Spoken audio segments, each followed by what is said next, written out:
Before we get on with the podcast, I'd like to mention that I now have 3 books for sale on Kindle. Recommended Reading for the True Conservative, Bad Democrat, and now Evil Liberal. All available for $3.99 or through Kindle Unlimited. Now, on with the podcast.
waitress quit on us once. She just quit. She took her order and left. And she was very nice. Like, we didn't know she was going to quit. And she was like, oh, that's a good choice. She wrote everything down and then walked to her car and drove to her house. And she didn't tell anybody she was going to quit, so no one knew to check on us. She was at home watching TV, and I mean, we sat there with probably the most trust we've ever had in a person. I think about her every day. Good morning. It's Thursday, Psycho Thursday, July the 16th, and this is The True Conservative. Welcome to all the butchers, bakers, and candlestick makers out there. I'm Ron, your host, and the only true conservative in the United States today. So today, after the Serenity Prayer and the patriotic song of the day, we will have Varney and Company and Psychopathy. All that and more when I get back.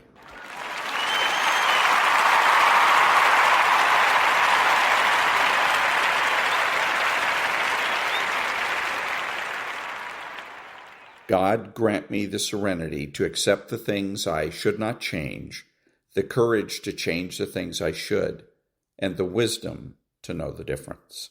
Amen.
Thank you. Now, Varney and Company. Great day, and we'll see you then. Varney and Company picks it up right now. Stu, take it away. All right, good morning, Maria. Good morning, everyone. A dramatic vote in the House Wednesday. It shows a major shift in the Democrats' relationship with Israel. 103 Democrats voted to cut off all military and humanitarian aid. More Democrats voted to cut it than voted to approve it. We do have war news for this morning. An American woman held in Iran since December 2024 has been released. The president says the United States of America appreciates this gesture of goodwill by Iran. For a fifth night, U.S. forces attacked Iran. The president is reportedly looking at other options for a new phase in the war. The price of oil, that's staying right around $80 a barrel. You're at $80.72 as we speak. The price of gas, though, now that started to go back up again, getting closer again to $4 a gallon. Your national average for regular is $3.94. In California, regular will put you back $5.40 a gallon. But look at diesel. That, too, on the upside, going back above or right at $5 a gallon for diesel. Retail sales figures released. No big surprises. In June, sales up 0.2% over the past year, up 6.7%. That looks healthy. What impact from that report on stocks? Not much. The Dow Industrials down about 15, the S&P down 22. The Nasdaq, though, that's down 257 points. Tech stocks a little weak this morning. Netflix, they report this afternoon. That stock has not been doing well recently. As we walk up to the numbers, the stock is up all of 65 cents, but it's at $74 a share. Bitcoin, 64,000 and change, no, 63.9 right now. The 10-year Treasury yield has gone back up to 4.59%. The 2-year, 4.17. All right, on the show today, the World Cup. Oh, dear, I made the mistake of forecasting an England win against Argentina. They lost 2-1. After a 2-goal blitz by the Argentinians in the last 5 minutes of the game. The English thought they'd got it. You can imagine the disappointment when they lost. They're down. That sets the stage for Sunday's final between Spain and Argentina. The game's going to be played just across the Hudson River in New Jersey. The whole area has people in their team colors jamming the streets. The president's coming. It is going to be a big weekend. And it's Thursday, July 16th, 2026. And that was Varney and Company, Non-Profit News Now. Back in a minute.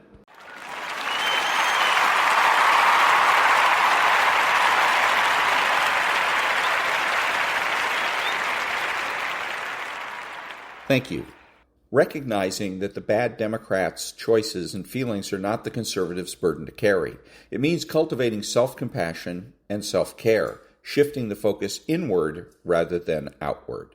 The journey toward freedom is not linear or easy. It involves setbacks, moments of doubt and ongoing self-reflection. The bad Democrats' influence may persist through intermittent contact or shared environments. The conservative must remain vigilant, continuously affirming the truth against the pull of illusions. Support from colleagues can be crucial in sustaining this process. Ultimately, freedom is the emergence of integrity. It is the reclaiming of voice, power, and identity. It is the ability to live without fear of manipulation, without sacrificing self for the sake of another's ego. It is the realization that respect must be mutual, not one-sided. For the conservative who walks away from the bad Democrat, freedom is the reward of courage, the prize earned by dismantling illusions and standing firm in reality. You know, people often mistake kindness for virtue, and that's a problem, because kindness unmoored from truth and responsibility quickly becomes cowardice, especially when it's directed at someone who exploits it like a bad Democrat. Kindness is a virtue, no doubt, but like any virtue, when it's misapplied or misunderstood, it can become destructive. We're told from a young age to be nice, to be kind, to give others the benefit of the doubt. And that's fine as far as it goes. But if you don't understand the context, if you don't grasp who it is you're being kind to and why, then you risk enabling the exact sort of behavior that kindness is meant to prevent. This is particularly true when dealing with bad Democrats, who are often skilled at extracting kindness from others for their own benefit. When you extend kindness to someone who manipulates lies or distorts reality to maintain their fragile ego, you're not being virtuous, you're being used. A bad Democrat doesn't see your kindness as a gesture of goodwill, they see it as a weakness, as an entry point, as leverage. They learn quickly that if they play the right emotional chords, they'll make themselves the victim or pretend to be misunderstood, Or sprinkle in a little charm. You'll yield. You'll let things go. You'll suppress your discomfort. You'll rationalize the red flags. Why? Because you don't want to be unkind, because you don't want to seem judgmental. But here's the hard truth. That instinct, noble as it seems on the surface, can make you a collaborator in your own undoing. When you continue to show kindness to someone who repeatedly oversteps your boundaries, who twists your words, who gaslights you into questioning your own sanity, you're not being compassionate. You're being complicit. You're participating in the illusion they create. Bad Democrats thrive in that illusion. They survive by maintaining a narrative where they're always the misunderstood genius, the unjustly criticized hero, the perpetual victim. And they need enablers. People who won't call them out, who won't confront them, who will keep smoothing things over. Kindness becomes the oil that keeps their machine of manipulation running. This is not about advocating cruelty. It's not about becoming hardened or cynical. It's about recognizing the truth. Kindness requires strength. It requires discernment. It means knowing when to say no, when to walk away, when to stop giving someone the benefit of the doubt because they've used up all their credit. Being truly kind doesn't mean avoiding conflict at all costs. It means being willing to risk conflict in the service of truth.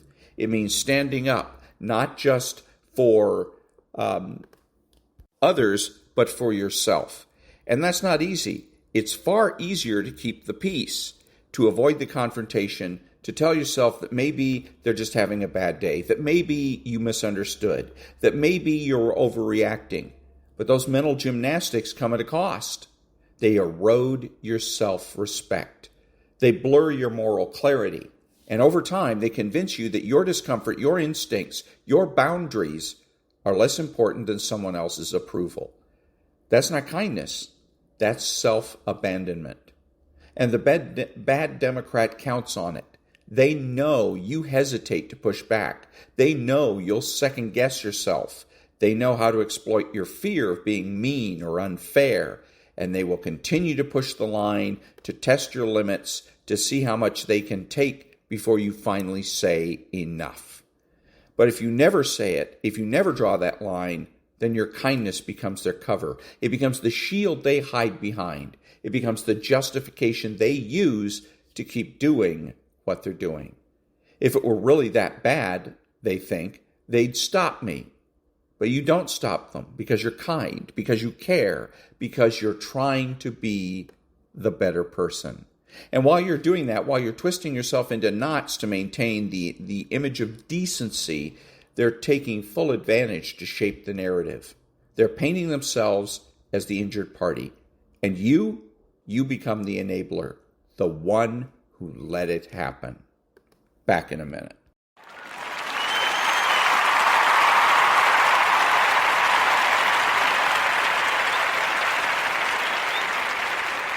Thank you. This is a little clip of AOC on Varney and Company. We're at a top campaign issue for 2028. Listen to this. To me, what it says is that the majority of the Democratic Party is most in touch with the American electorate writ large. The majority of Democrats now have shifted where we are on this issue with respect to Israel. That the U.S. cannot continue to finance a reckless government that has no regard for human rights. Well, I think the politics on this have shifted now, so I would certainly hope that anyone running for president in 2 years would not be stuck 10 years in the past. Well, this is quite a development, isn't it? And there you go. So the point is arbitrary claims. All of the claims that she made were arbitrary, but notice that she was allowed to make those claims. Nobody challenged her. Nobody asked her what evidence or proof or how do you know or questions like that. She was allowed to just go ahead and make her arbitrary claims. And arbitrary claims are freedom of speech. But again, contrast that with the President of the United States, who made an arbitrary claim about the elections in the state of California, and immediately the ABC News hack jumped on him and demanded evidence and proof. And that's always the way it works. The Democrats want to be able to make their arbitrary claims, in other words, to have their freedom of speech, but they want to deny arbitrary claims, freedom of speech, to Republicans and conservatives. Back in a minute.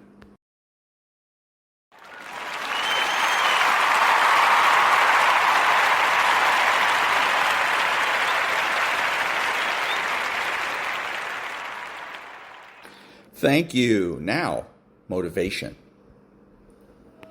Did you know that less than 1% of people are naturally extraordinarily gifted at something? Think genius, think savant. Do you know what that means for us, the other 99+% of people? If we're going to do anything great in this life, it is going to require discipline. That's the truth. If you are going to accomplish anything extraordinary with the days on this planet, it is going to require you pushing through the discomfort and embracing the grind and disciplining yourself. If you want to live your best life, your absolutely best life, you got to do me a huge favor. You got to watch them choices you make. People make bad choices. They wake up and make another bad choice. They make another bad choice. Now they got a habit of bad choices. And they like, how did I get here? Choices. How did I get here? You trying to get to certain places, but you ain't making the choices that's going to get you there. You all in your feelings. The cause of laziness is a craving for comfort. It's wanting comfort. Ultimately, your problem is not laziness. It's the worship of comfort which produces laziness. It's that I don't want to do anything that I don't want to do. It's believing this lie that if it doesn't come completely natural to me, if it's not easy, then I shouldn't have to do it, or maybe I'm doing the wrong thing. You can lie to yourself, and then you don't need discipline. You can tell yourself everything's okay, and then you don't need discipline. You can tell yourself, you can lie to yourself and say that you're winning, and then you don't need discipline. But if you tell yourself the truth, if you tell yourself the truth that you know you could be better, you know you could do more, if you tell yourself the truth, you won't have to find discipline. Discipline will find you. The greatest version of you is not the I can do anything version of you. The greatest version of you is the disciplined version of you. The greatest version of you is the version that has parameters. No, I don't do that. I don't drink that. I don't go there with these people. I'm focused. I have a prize that's in front of me. I know what I'm supposed to do, and that ain't it. I have to stay right here. You can become godly through discipline. Not easy, not just because you feel like it, that sometimes you have to honor the grind. There's got to be some type of discipline attached to whatever you want deliverance in. And what I'm telling you is the battle never changes. Every day, you have to get self-control. You've got to begin to think about the things you want to materialize in your life on a regular basis and think about it repetitiously. Literally, the things that we obsess about become the things that we possess in our lives. Your mind is a weapon, and you got to begin to use it and pick that weapon up and control it. Most people are out of control with their mind. They don't point it at something. They let the world point it, and they misfire all the time. So today, I want you to pick up that weapon that is your mind and begin to point it at the things you want. Becoming successful is a situation of developing discipline, persistence, patience, grit, character traits that you don't just get. You are not fucking born with. It's going to come down to you developing the ability to do the things that you don't feel like doing because you know that it's the right thing to fucking do. So often, we want to blame circumstances for the way things are. We want to blame genetics for the reason we're kind of fat. We got all these problems. But might I suggest, the problem is the pattern of your response. But you can't change the product if you don't change the pattern. You can't change the way your career's going if you don't start changing your work ethic and your work habits and your inner relationships. You can't change your wisdom unless you change your input. Because the problem is the pattern. Whatever's going on is your fault. It is your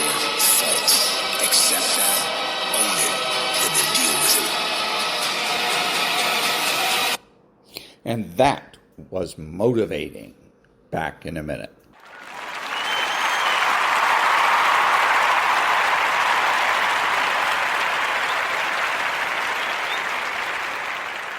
Thank you. And now, meditation.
And that was a little bit of meditation, 174 hertz. Back in a minute.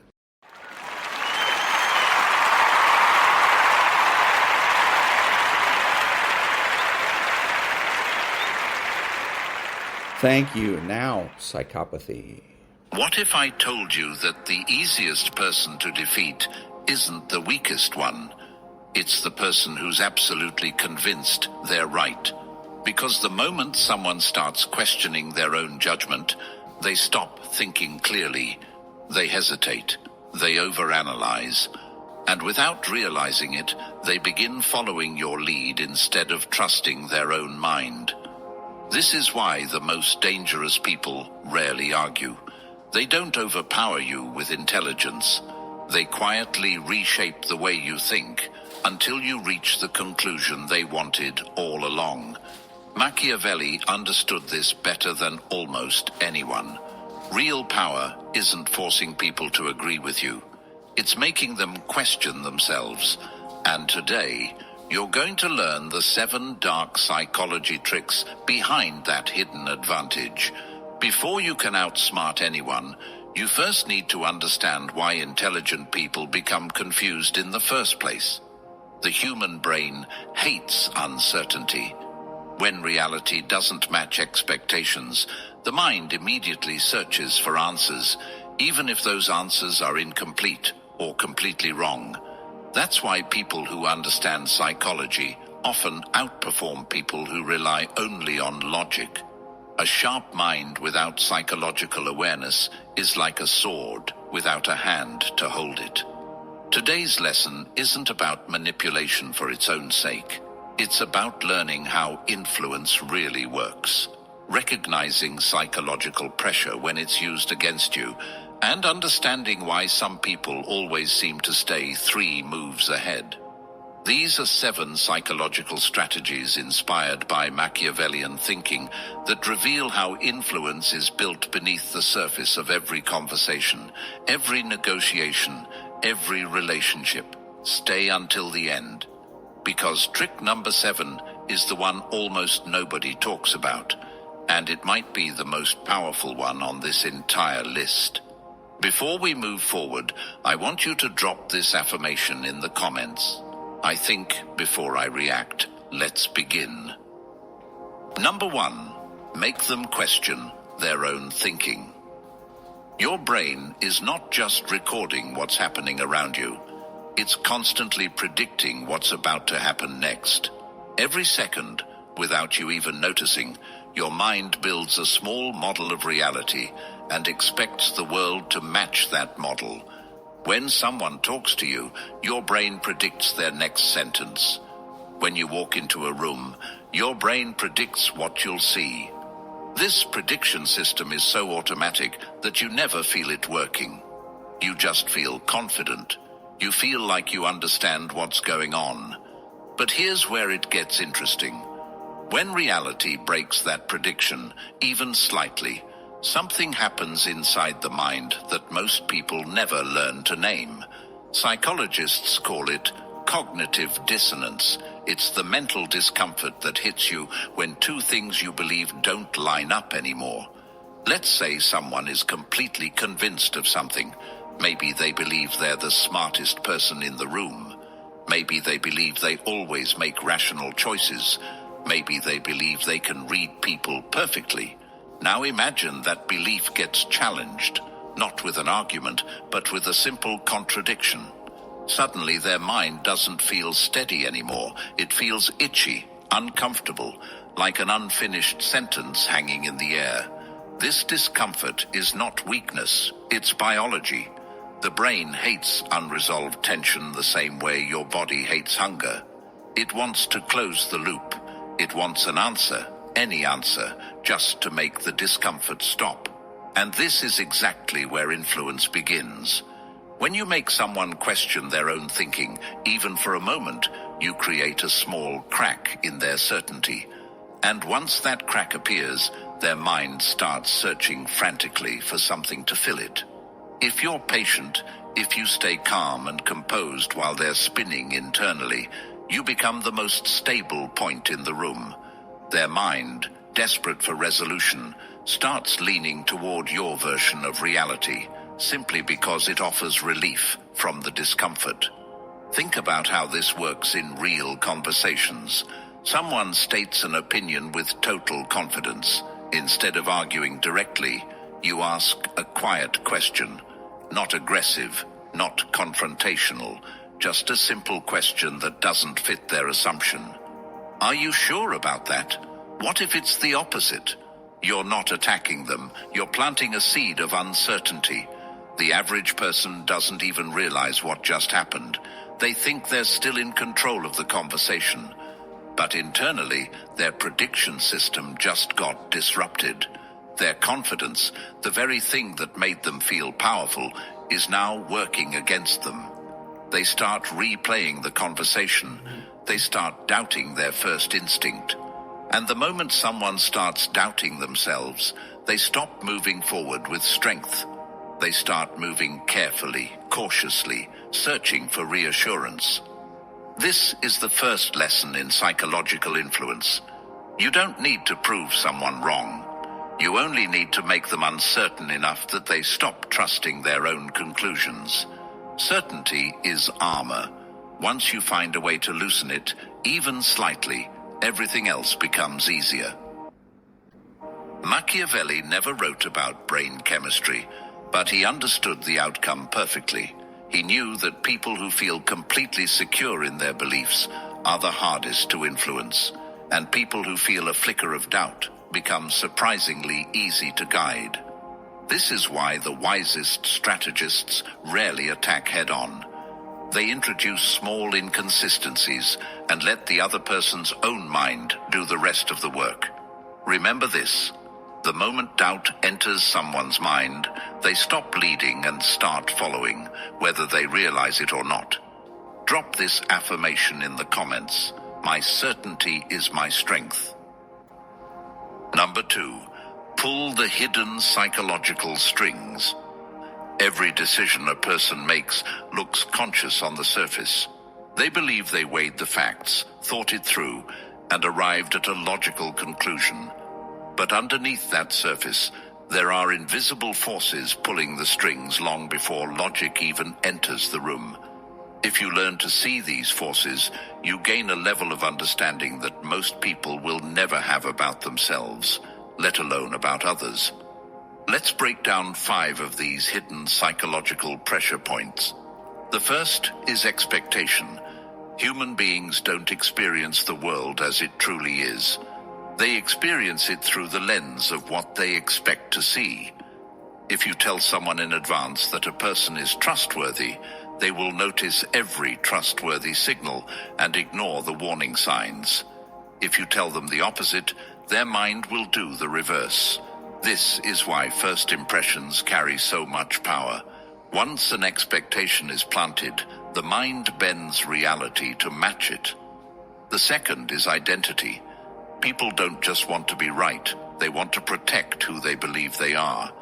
If someone sees themselves as generous, appealing to that identity will move them faster than any logical argument. If someone sees themselves as strong, challenging their pride will provoke a reaction that pure facts never could.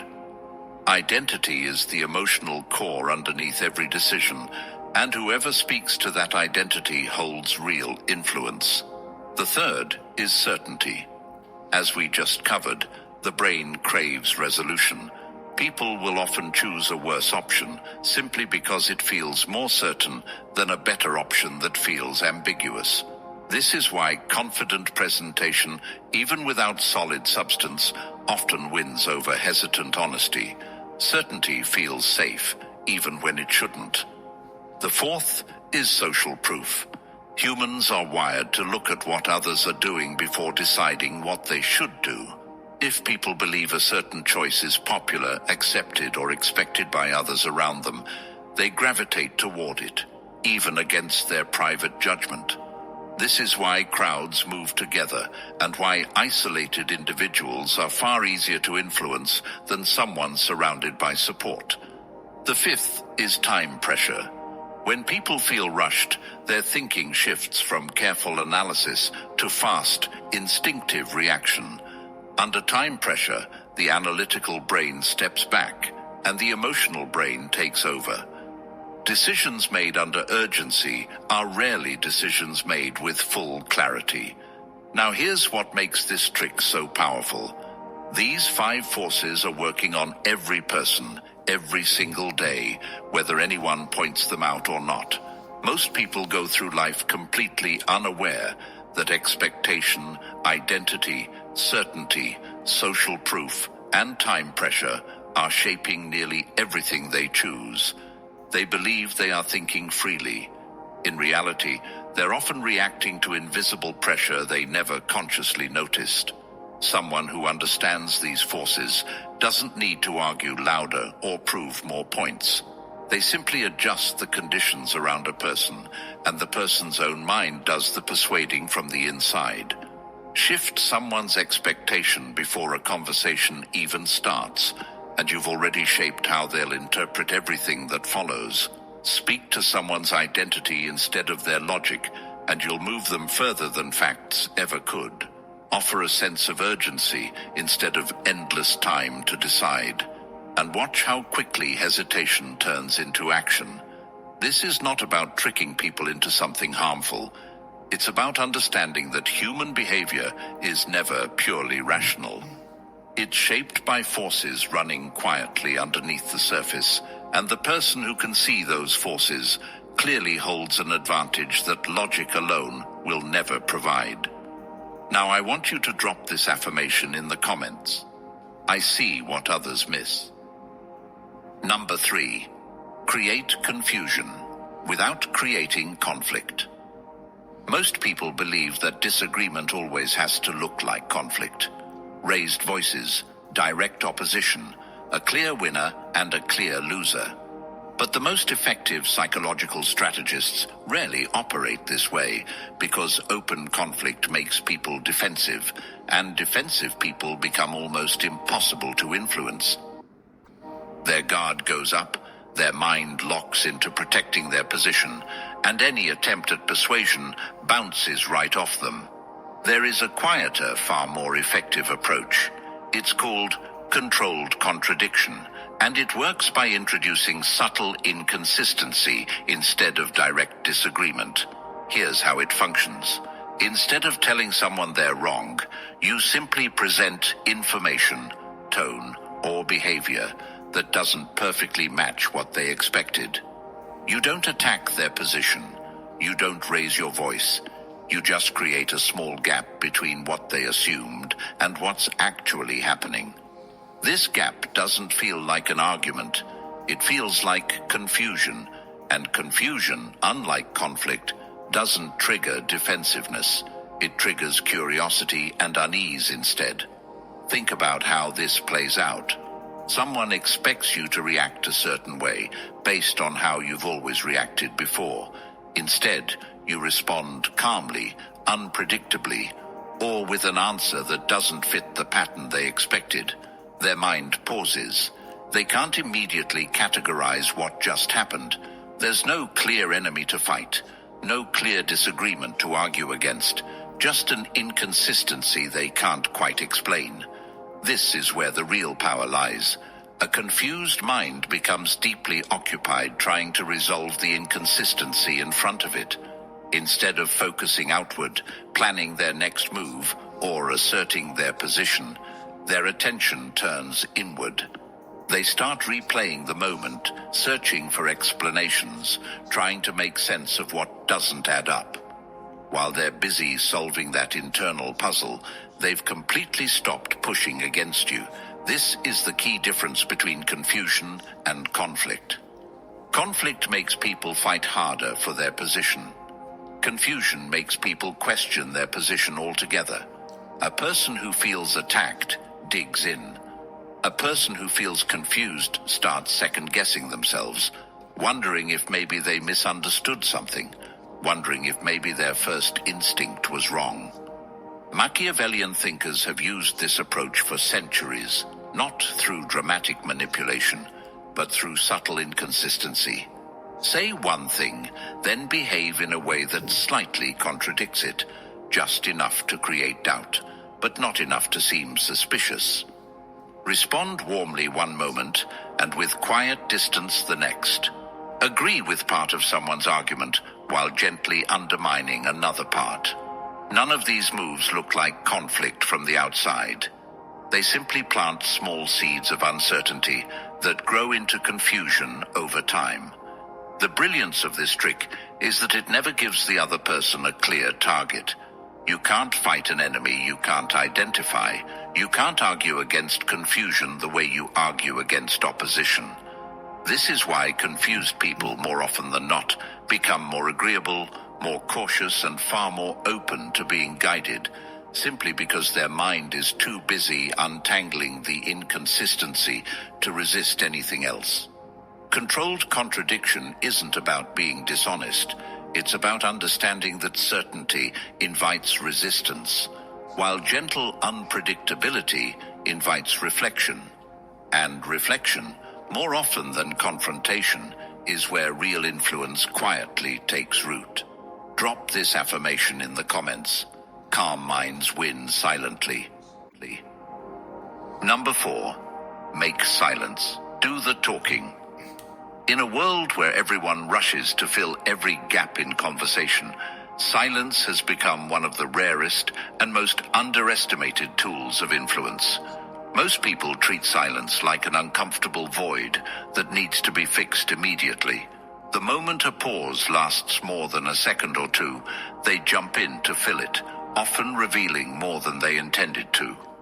Understanding this single tendency gives you an enormous advantage. Strategic pauses are one of the simplest, yet most powerful psychological tools available. When you ask a question and then simply stay quiet, resisting the urge to add extra explanation or soften the moment, something remarkable happens to the other person. The silence starts to feel heavy. Their mind begins searching for something, anything to fill that space. And more often than not, they will fill it with information they never planned to share. Why does this happen? Because silence creates psychological pressure. Human beings are deeply uncomfortable with unresolved moments. A pause after a question feels like an open loop. And just like we discussed with cognitive dissonance, the brain wants to close that loop as quickly as possible. If you refuse to speak first, the pressure to resolve the discomfort shifts entirely onto the other person. Watch what happens in real conversations when someone gives a short or evasive answer, and instead of accepting it and moving on, you simply wait. You don't repeat the question. You don't rephrase it. You just hold eye contact and stay silent. 9 times out of 10, the other person will speak again, offering more detail, more explanation, sometimes even the truth they were originally trying to avoid. This works because uncomfortable people often reveal information voluntarily, simply to escape the discomfort of silence. It's not that they wanted to share more, it's that the silence became more uncomfortable than the risk of saying too much. This is why patience is often more powerful than persuasion. A persuasive argument can be countered, questioned, or resisted. But silence gives the other person nothing to push against. There's no pressure to defend against, no logic to dismantle, just an open space that their own mind rushes to fill. Think about negotiations, difficult conversations, or moments where someone is trying to convince you of something. The person who talks the most usually reveals the most, while the person who stays composed and quiet gathers information, maintains control, and never overexposes their own position. Silence isn't weakness, it's restraint. And restraint, in the right moment, carries more weight than 100 carefully chosen words. Machiavelli understood that those who reveal too much lose their advantage, while those who withhold speech maintain command over the moment. The next time you're in a conversation and someone stops talking, resist the instinct to immediately jump in.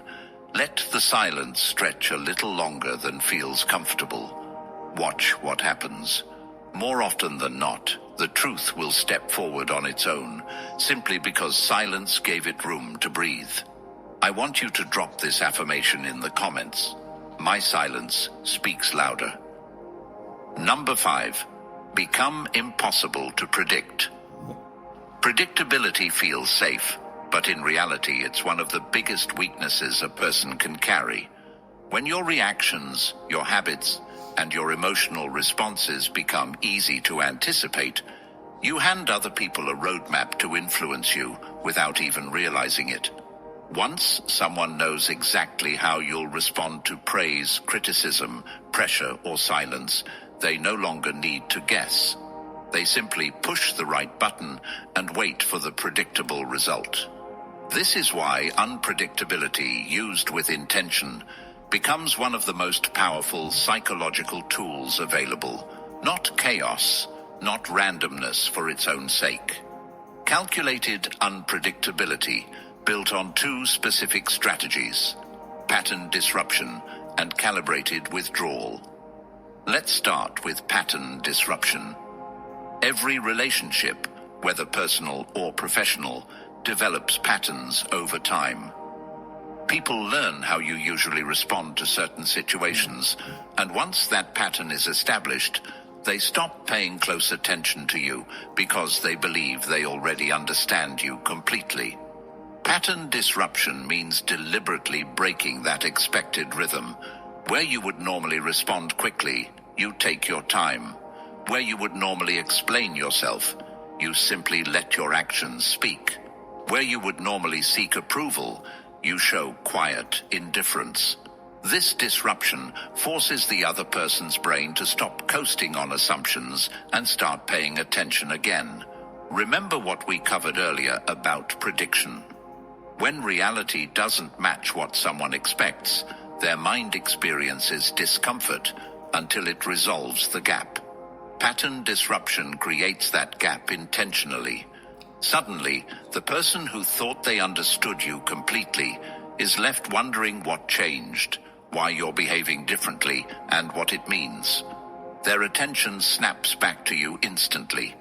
Now combine this with calibrated withdrawal. This is the subtle art of pulling back your energy, attention, or availability at strategic moments, not out of anger, not out of coldness, but with quiet control. When you're always available, always eager, always emotionally present, people take that consistency for granted. But when you calmly withdraw a little without explanation, without drama, it creates a psychological vacuum. People notice absence far more intensely than they notice presence. This is not about playing games or manipulating emotions carelessly. It's about understanding a basic truth of human psychology. People chase what feels slightly uncertain, and they take for granted what feels permanently secured. A person who is always predictable becomes background noise. A person who occasionally breaks the pattern, who occasionally becomes harder to read, remains constantly present in someone's mind, precisely because their behavior can't be fully mapped out in advance. Machiavelli himself warned rulers against becoming too predictable, because predictable leaders become easy targets for manipulation and betrayal. The same principle applies to everyday life. When you become too easy to read, people stop respecting your boundaries because they already know exactly how far they can push before you react. Calculated unpredictability keeps people emotionally invested, mentally attentive, and constantly trying to understand you, rather than assuming they already do. This isn't about becoming cold or distant for the sake of manipulation. It's about protecting your own psychological ground, refusing to become a pattern that other people can exploit without effort. Drop this affirmation in the comments. I control my own pattern. If your car lease is ending soon, you're probably asking yourself, should I buy out my lease? Smart question. Number 6. change the battlefield before they notice. Most arguments are lost or won long before anyone realizes the real battle has already shifted. People assume that persuasion happens through logic, evidence, and strong points. But the most skilled psychological strategists understand something deeper. Whoever controls the frame of a conversation controls the outcome, often without the other person ever noticing the shift happened. This trick combines two closely related techniques: reframing and projection inversion. Let's start with reframing. Every conversation operates inside an invisible frame, a set of assumptions about what the discussion is really about. If someone accuses you of being selfish, and you respond by defending why you're not selfish, you've already accepted their frame. You're now playing on their battlefield, using their definitions, fighting on the terms they set. A far more effective approach is to reframe the conversation entirely.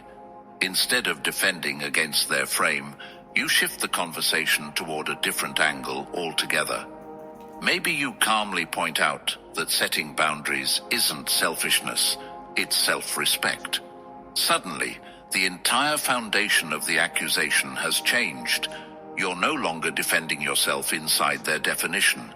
You've redefined the terms of the discussion, and now they're the one adjusting to your frame instead of the other way around. This is one of the most underestimated skills in influence. The person who accepts the original frame is already fighting from a weaker position, regardless of how strong their argument is. The person who reframes the conversation controls where the discussion goes next. Now combine this with projection inversion. This technique involves recognizing when someone accuses you of something that actually reflects their own behavior or insecurity, and instead of denying it outright, you calmly redirect attention back toward the pattern they're displaying, not through direct accusation, but through composed observation.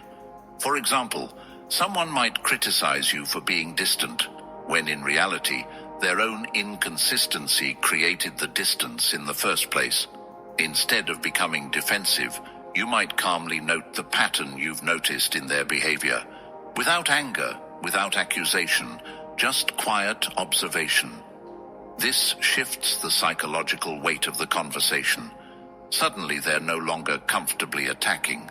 They're now reflecting on their own actions because the spotlight has quietly moved in their direction.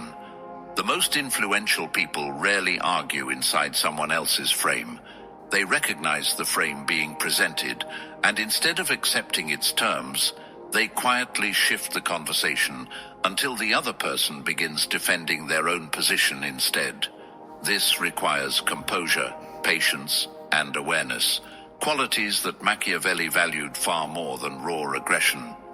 Changing the battlefield doesn't mean avoiding truth or dodging accountability. It means refusing to let someone else control the terms of every conversation simply because they spoke first or spoke loudest. When you learn to notice the frame being set around you, you gain the ability to calmly move the entire conversation onto ground where clarity, not emotional pressure, determines the outcome. Drop this affirmation in the comments. I choose the frame. Number 7. Reveal less, influence more. This final trick is the one most people overlook completely, yet it might be the most powerful of them all. In a world obsessed with oversharing, constant explanation, and proving yourself at every opportunity, restraint has become a rare and quietly commanding trait. The less predictable, less explained, and less exposed you are, the more psychological weight your words and actions naturally carry. This comes down to something called information asymmetry. In any relationship, negotiation, or interaction, whoever holds more information than they reveal maintains a hidden advantage, not through deception, but through selective disclosure. When you explain every decision, justify every choice, and share every thought immediately, you strip away the mystery that naturally commands attention and respect. people start to feel like they already fully understand you. And once someone feels they fully understand you, they stop paying close attention. Selective disclosure works because human psychology is wired to fill in gaps. When you don't over-explain yourself, people's minds naturally start filling in the blanks, often with more curiosity and respect than the full explanation would have earned. Mystery creates a kind of psychological gravity. People lean in, trying to understand what they don't fully know, and that leaning in is where real influence lives. And that was Psychopathy. Back in a minute.